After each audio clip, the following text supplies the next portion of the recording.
Hi, this is Bighara, and this is another installment of my video blog. Excuse me if I'm talking a little bit quietly. It's early in the morning here. I'm just taking the opportunity to record this because I've been meaning to do it now for a few days. I was going to review a product. It's another one of Pete Spahn's from Small Niche Games. It's his latest module called The Inn of Lost Heroes. And just in time for Halloween, this is sort of a spooky one-shot. It's made for Labyrinth Lord, but you can pretty much run it with any kind of fantasy game, whether you're using another edition of D&D or what have you. It's your standard swords and sorcery kind of a thing for low level but not starting characters. So fourth and fifth level, I think, is what he recommends. I will say that when Pete was writing this, he had asked me at one point to take a look at a rough draft of the document and just, look it over and see what I thought. And I gave him some feedback, but really that's about with my involvement with the project. It doesn't really affect my review, I think, because the function I performed there was basically to be, constructive criticism. So, if I'm going to critique it now, I'm just doing more of the same. Anyway, let's go ahead and roll on into it. Inn of Lost Heroes. All right.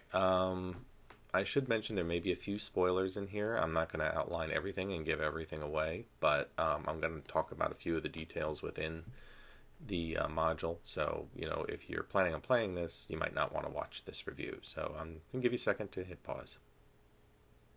Okay. First off, in the module, Pete very wisely has a Know Your Group warning. As this is not a part of a regular campaign, this is very much, I think, intended as sort of a one-shot and something fun to do and like a Halloween kind of a module. You want to know that your group is into that because it's not going to follow the standard, let's go find the dungeon or the challenge or the job or whatever it is and fight monsters and get treasure and then go back to town and, carouse or whatever. So if the group isn't interested in something a little bit different for like a Halloween or sort of a horror type one shot, they might feel a little railroaded in places or things like that because it doesn't follow the standard model and it doesn't follow the standard layout of a lot of adventures. Pete goes on to give a lot of good background material about how the circumstances around the adventure come to be. Talking about, at one point in the past there was this inn and the family that ran it and the events that happened one time there that led to this supernatural situation.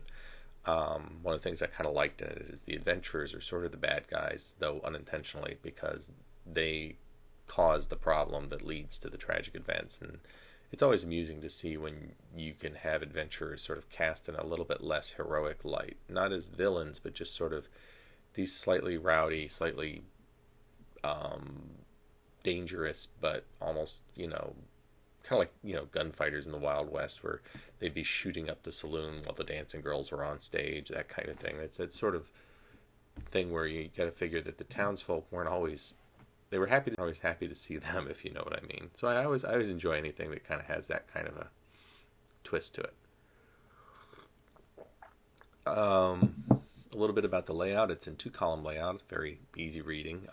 The art, which is spaced around it, it's very bold. It's a very high contrast black and white. And in a few places it's kind of almost jarring. But as I was reading through it, I realized this was very suitable to the subject matter. It kind of threw things into the sharp relief, kind of gave it that sort of edgy look.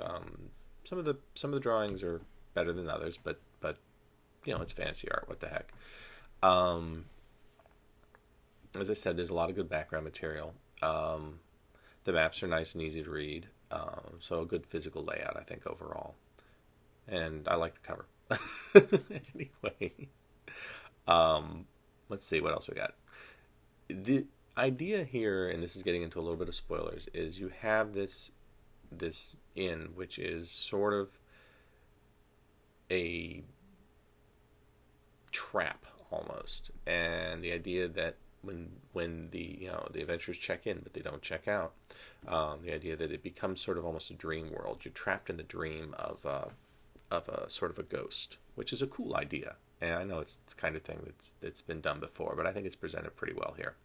And as the adventurers move through the area and learn more about what's going on, the actual setting changes. So you have what he refers to as the living, the world, the ash world, and the burning world. So at any given point, you might have up to three different descriptions and versions of a given area of the inn, which can be a little confusing to the players. And I think this kind of goes back to the know your group thing, because they're going to have to accept and understand that, like a dream, some of these things are just going to change, and it's not going to follow some sort of rigid logic. It's sort of madness, and then you're inside that kind of weirdness, and that means weird things happen. So I think that's a really cool idea. And so, like I say, you have the living world, which is sort of the normal part that when they first enter, and they think, oh, everything's just perfectly normal. And then you have the ash world. Things are like the living world, but there's a little twist to them. They're a little darker, they're a little stranger. So things that were perfectly fine before are all of a sudden kind of weird, which is a nice sort of a gradual thing. And then you have what he refers to as the burning world, which is sort of more things are,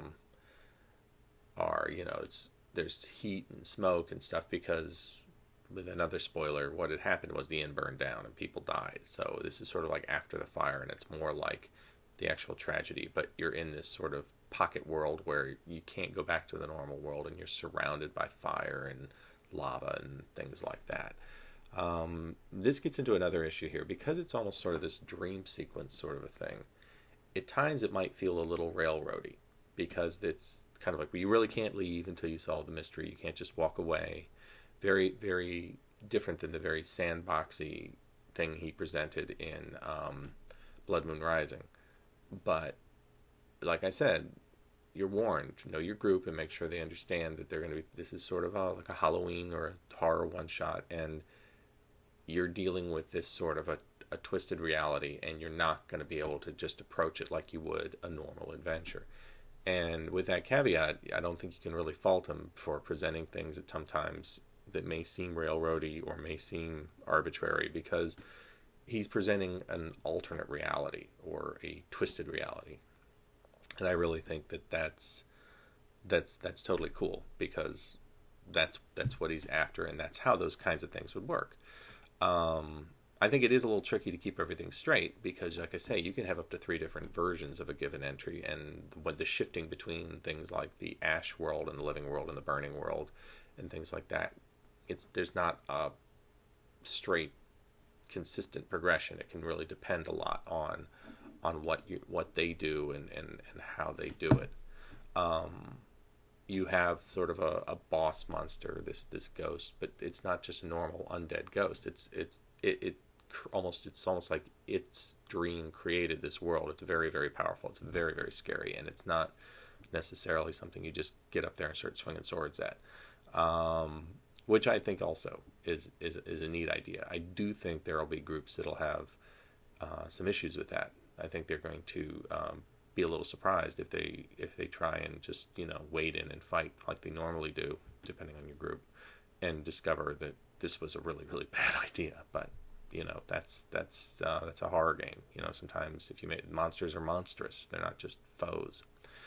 So I do recommend that anybody running it, though, really read it carefully and try to be ready to deal with things like the shifting between the different worlds and that sort of thing.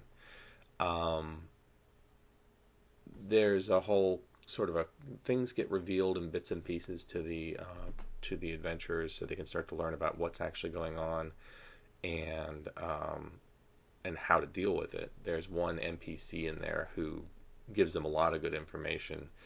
It's a little bit, it's a little bit of he gives a little bit of a speech almost. It's a lot of exposition in one place, but I remember mentioning that to him when I looked at the rough draft, but he brought up the good point that this is supposed to be a one shot. This is supposed to be this sort of a dream sequence horror kind of thing, alternate reality. And if you want to have them manage to finish this thing, conceivably, relatively quickly, at some point they just need to be given some useful information. So I think that's a valid point.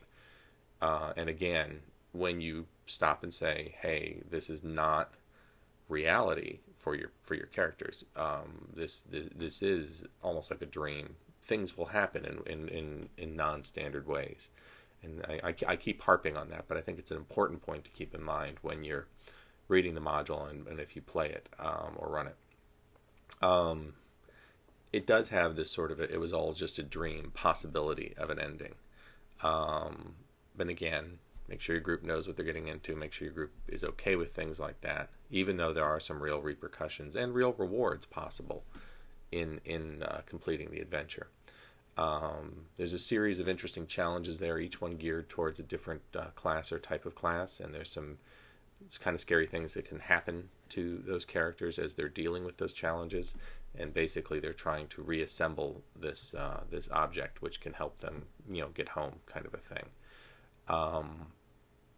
As I said, in sort of wrapping it up in a conclusion, it's meant as a one shot. It's meant as something that you could kind of drop in, they deal with, and they get back out, and it doesn't necessarily have a huge effect on an overall campaign necessarily. I'm sure you could incorporate elements of it, and like I say, some of the repercussions that people could be dealing with after getting out may require things like, without giving a whole lot away, finding a high-level cleric to remove a curse or something like that that follows them out of this world if they manage to get free. I think if you played it right and the group was in the right mood for it, it could be a nice and kind of scary, not necessarily cosmic horror Cthulhu scary, but a little bit of creepy haunted house kind of scary, which is fun. And with some preparation on the GM's part, like I say, it's a complex setup, which I think is not necessarily a bad thing, because it's the kind of thing where you need a certain amount of detail and a certain amount of complexity. Otherwise, it's not going to have that weirdness to it that I think is the way to really kind of keep them a little off balance and make them realize they're not in Kansas anymore, kind of a thing. So if this were just an ordinary module and this were just a straight up adventure, and it was not being presented the way it was with the caveats that he includes, I might, for overall rating, say 3.5 out of 5. But I think if you take into account what it's really trying to do and what Pete overtly tells you, this is the function and the purpose of this module, I think that would be an unfairly low rating. So I would give this one 4 gold pieces out of 5 for what it's trying to do, because I think it does a good job. It's one of the trickiest genres to run because, let's face it, it's very hard to make things really scary at the table, because if you have I've said this many times, if you have a person who goes to a scary movie and they don't feel like being scared and they're just not going to get into whatever's on the screen, they're just not going to be scared. I mean, you might gross them out, like, oh, look at that tentacle or all that blood or whatever it is, but they're not going to get scared because they're not going to suspend their disbelief. So it's incredibly difficult to me. Maybe it's just I'm not good at that kind of genre to really do horror or creepy or weird well. So I think Pete gives people who want to do that for something like a Halloween one-shot in a fantasy game a lot of good tools here. So 4 out of 5 for Inn of Lost Heroes. I definitely recommend take a look, check it out, and that's all for now.